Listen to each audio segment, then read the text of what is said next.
महिला होकर के बेटी को जन्म देगी कि मैं तो बेटी को जन्म दूंगी और इसको उस समाज में खड़ा करूंगी कि ये लड़कों के बराबर आए, कोई इसको कुछ कष्ट न पहुंचा सके। तो इस चीज को देखते हुए और सबसे बड़ी बात मैं ये कहना चाहूंगी कि ये जो दरिंदे हैं, इन दरिंदों का सबसे पहले गांव में हुआ करता था, अगर कोई ऐसी हरकत करता था उसका समाज पूरा बहिष्कार कर देता था। गांव वाले बहिष्कार कर देते थे, उसके पूरे परिवार से बोल चाल बंद, गाना भी सब कुछ बंद कर दिया जाता था। अगर ये प्रणाली हम अपना लें तो शायद हो सकता है कहीं न कहीं कुछ सुधार आए। इन सभी के बारे में हम बात करने वाले थे और ऑलमोस्ट सारी बातें आपने कवर की हैं। हम सभी जानते हैं कि जीने के लिए सबसे इम्पोर्टेंट पैसा है, लेकिन बैंक में रॉबरीज नहीं होती हर दिन, बैंक में ऐसी कोई चीज़ नहीं होती, लेकिन वो उसका रीज़न है कि व्यवस्थित है वो चीज़। इंसान सोच भी नहीं सकता कि टाका डाल ले जाकर, क्योंकि उसको पता है कि उसका बाकी का जीवन अंधकार में हो जाएगा। बस यही चीज़ हमें इधर भी व्यवस्थित करनी है कि ऐसा कोई अपराध करने से पहले इंसान को ये पता हो कि ऐसा कठोर दंड मिल जाएगा और इस तरीके की सोच भी उसको ना आए। विचारों को करती थी, लेकिन नहीं बस अब पतन होगा उन दरिंदों और बलात्कारियों का, अब पतन होगा उन दरिंदों और बलात्कारियों का और नारी को कमजोर समझने वालों का, और नारी को कमजोर समझने वालों का। क्योंकि उसको अपनी राह पूरी करनी है। अब न रुकेंगे मेरे कदम, अब न रुकेंगे मेरे कदम, न धरती पर न आकाश पर, अब न रुकेंगे मेरे कदम न धरती पर न आकाश पर। ए बलात्कारी दरिंदों सुन लो, ए बलात्कारी दरिंदों सुन लो, एक दिन ऐसा आएगा, एक दिन ऐसा आएगा जब शर्म आएगी तुम्हें अपने आप पर, जब शर्म आएगी तुम्हें अपने आप पर। हिम्मत को अपना साथी चुनकर, हिम्मत को अपना साथी चुनकर मंजिल को फतह करने आए हो। बार बार हम आते हैं, अपनी बात कहते हैं, चले जाते हैं, आखिर कब तक होगा? हमारे जंगलों को बचाने वाले, पेड़ों को बचाने वाले साथी हमारे सामने खड़े हैं, वो लगातार पेड़ों की बात करते हैं, हम उनके साथ आते हैं। आज महिलाओं को बचाने की बात है, उनकी सुरक्षा का सवाल है, हम यहाँ पे खड़े हैं। नशे का को पूरी तरह से देश को डुबो दिया है, नशे पे शहर को डुबो दिया है, जगह जगह ड्रग्स बिक रही है, हमारा नौजवान उसमें लिप्त है। वो बलात्कार नहीं करेगा तो क्या करेगा? वो पैसा लेने के लिए कुछ भी करेगा, कोई भी दंगा करेगा, कोई भी भ्रष्टाचार करेगा, कहीं पे भी जाएगा। कहाँ तक रोकेंगे आप उसको? आज सवाल केवल एक चीज का नहीं, कई चीजों के सवाल हमारे सामने हैं। मैं संक्षिप्त में, लेकिन जो हमारा मूल मुद्दा है उसी से अपनी बात को शुरू करूँ। साथ में मुझे दुख होता है, हम लगातार बात कर रहे हैं, मैं थोड़ा पिछला इतिहास में थोड़ा सा कहूंगी। आज इस 2 अक्टूबर को, आने वाले 2 अक्टूबर को 30 साल पूरे हो जाएंगे मुजफ्फरनगर कांड के, वो कांड जिसमें इसी राज्य की 10 महिलाओं के साथ सामूहिक बलात्कार किया गया। लेकिन आज इन 30 सालों में कई सरकारें आई, कई सरकारें गई, कईयों ने उस समय झंडे गाड़े होंगे, बड़ी बड़ी आवाजें करी होंगी, रैलियां निकाली होंगी, इसी तरह से बहुत सारे जगह जगह प्रदर्शन किए होंगे, लेकिन नतीजा क्या? सरकारें मौन। आज तक किसी को सजा नहीं मिली। इन 30 सालों में 10 महिलाओं के साथ सामूहिक बलात्कार होता है, इसी उत्तराखंड की महिलाओं को, और हमारे नौजवान तक नहीं जानते, नए पत्रकार तक नहीं जानते इस बात को। कितना दुर्भाग्यपूर्ण है। इसी देश के अंदर उन्नाव में कांड होता है, हाथरस में होता है, कटवा में होता है, और सबसे ज्यादा हम यहीं पे देखते हैं अंकिता भंडारी का सवाल। कौन संरक्षण दे रहा था इन सबको? कौन थे वो लोग जो इनके अपराधियों को संरक्षण दे रहे हैं? अगर जब तक हम इसको नहीं पहचानेंगे तब हम आर पार की लड़ाई को नहीं लड़ सकते हैं।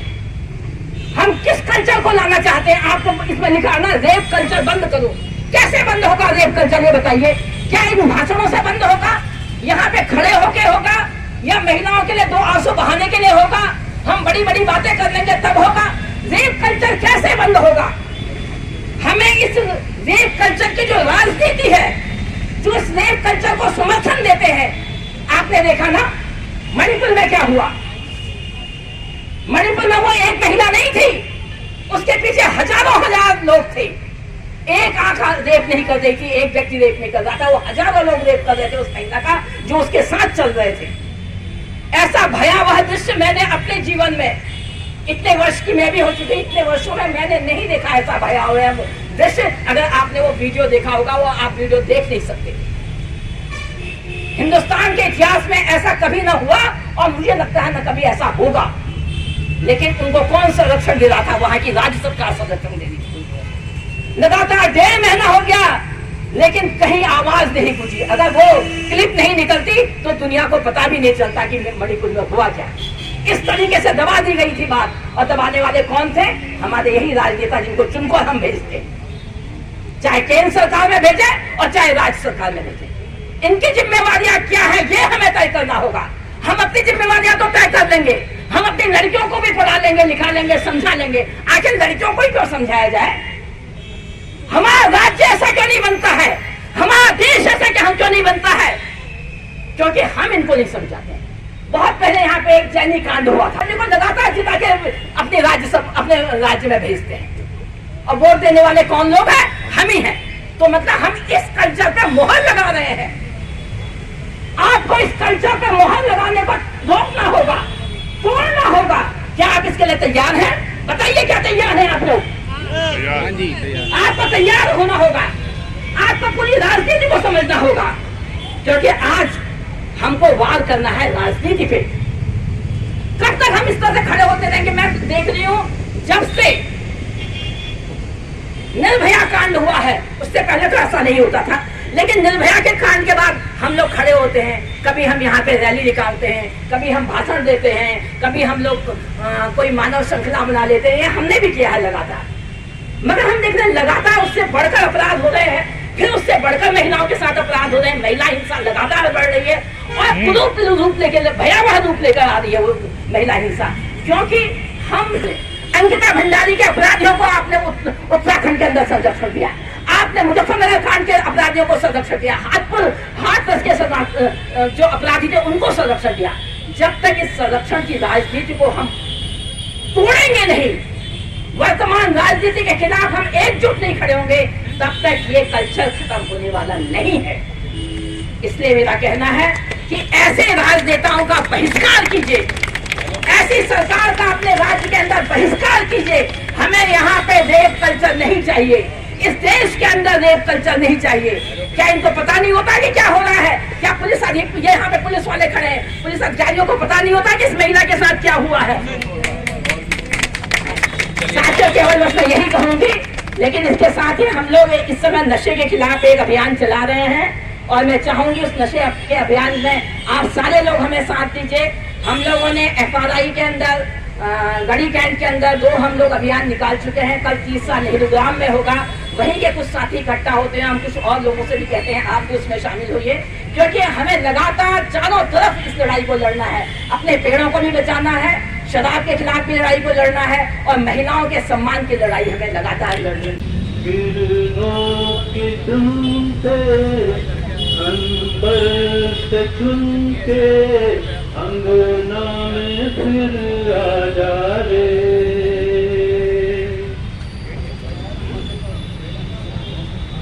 हमने तुझ पे हजारों सितम किए, हमने तुझ पे हजारों सितम किए, हमने सोचा नहीं जाएगी ये ज़मीं तेरे बिन सोनी रह जाएगी।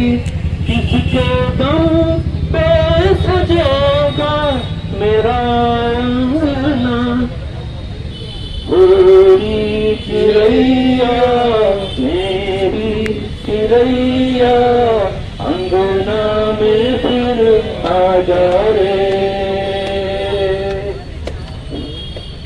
तेरे पंखों में सारे सितारे जुड़, तेरी चूनर दहक सतरंगी बुन, तेरे काजल में मैं काली रहना भरूं, तेरी मेहंदी में मैं कच्ची धूप भरूं, तेरे नैना सजा दूं नया सपना, तेरी चिड़ैया अंगना में फिर आ जा रे,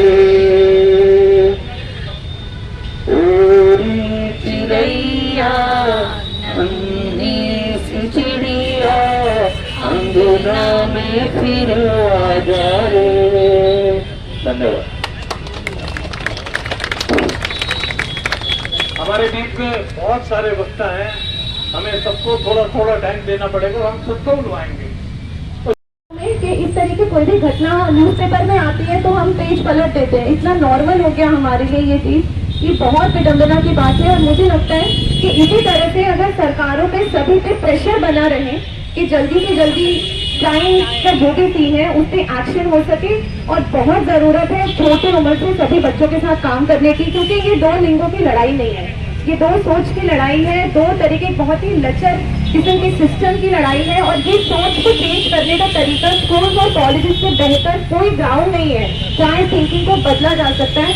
तो क्राइम राइट्स ऑफ विमेन क्या चीज है जो एक इंसान को इंसान आप जैसे समझे, वो बहुत छोटी उम्र से मुझे लगता है भारत में बहुत जरूरत है उसकी कि बच्चों से खुलकर इस विषय पर बात की जाए, उन्हें भी सतर्क किया जाए कि जब वो बाहर निकलते हैं तो क्या चीजों का उन्हें ध्यान रखना चाहिए। और जिस तरीके का प्रेशर इस केस में बना है, बहुत साल पहले आप सभी को याद होगा कि निर्भया केस में भी इसी तरीके का प्रेशर बना था। बहुत सारे भारत में ऐसे उदाहरण है जो बहुत अच्छी बात नहीं है। अगर हम अपने आप को इतनी पुरानी सभ्यता कहते हैं तो सभ्यता शब्द इस्तेमाल करने के लिए ही हमें बहुत सभ्य होना पहले जरूरी है।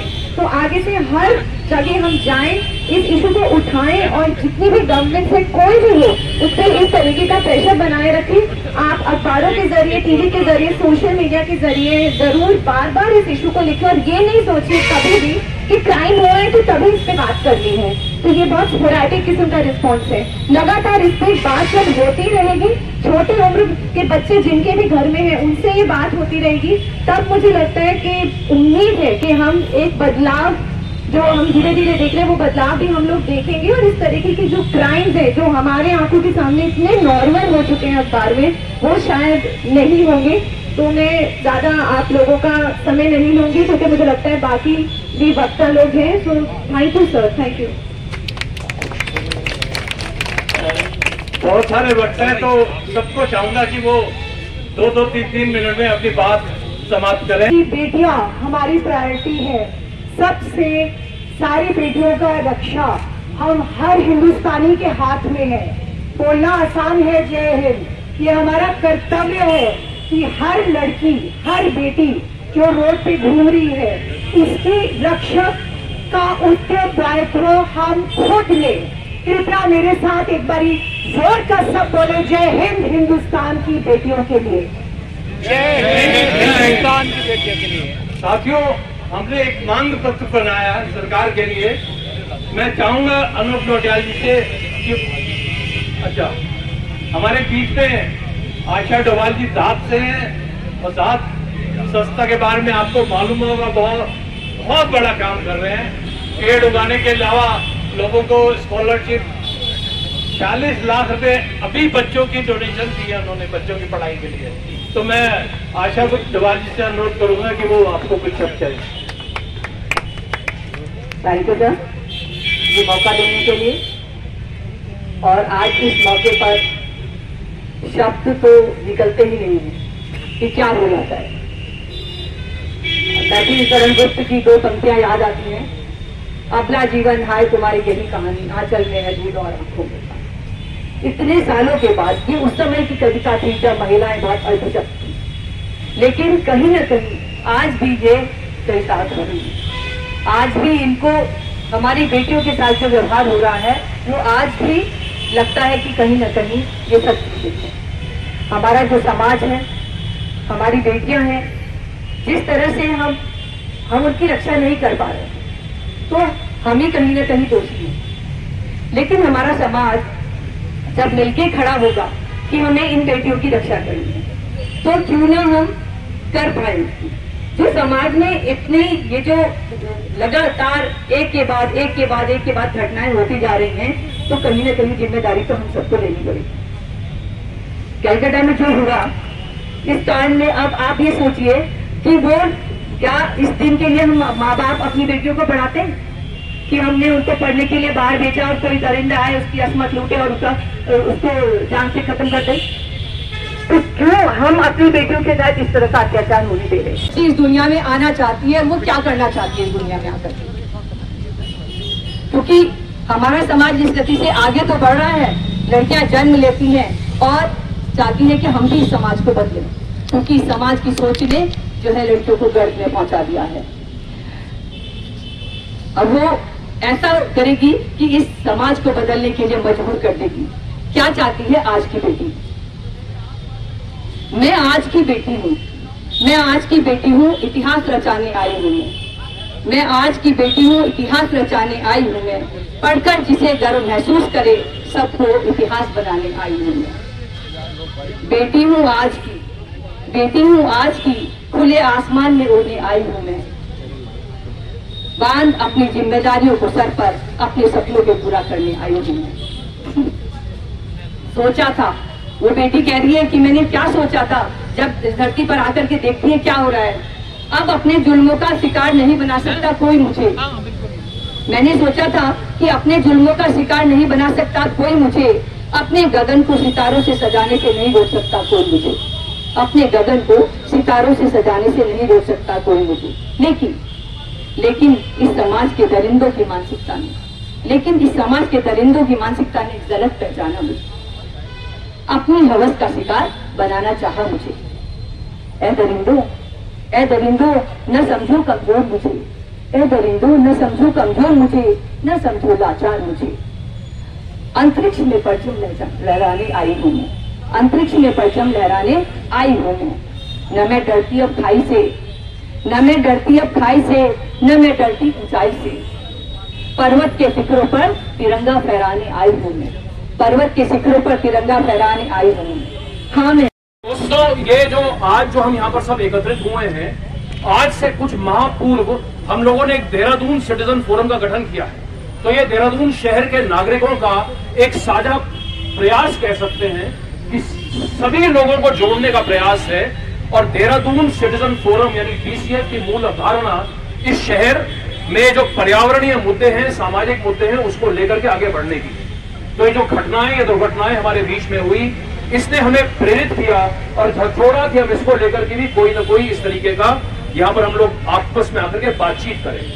उसके बाद से प्रचारित है, उसके बाद रहने की कोई जगह नहीं होती। तो इमीडिएटली कोई ऐसी जगह जरूर हो, उसको वन स्टॉप सेंटर में पहले था बट नाउ इनएक्टिव, उसमें ये जोड़ दीजिएगा कि ऐसा हॉस्टल जरूर हो कि कहीं भी कहीं महिला रात में आए, कहीं जाए तो she has some place to stay. कम से कम 15 दिन तो रह पाए, उस वक्त हम कुछ और उनके लिए मदद कर सकते हैं। ठीक है, रहने की जरूरत है, इससे हम ऐड कर देंगे। जस्टिस, इंसाफ, और जिसमें मैं थोड़ा औरत होने का मतलब क्या है ये देश में, उस बारे में थोड़ा हम लोग को सोचना चाहिए।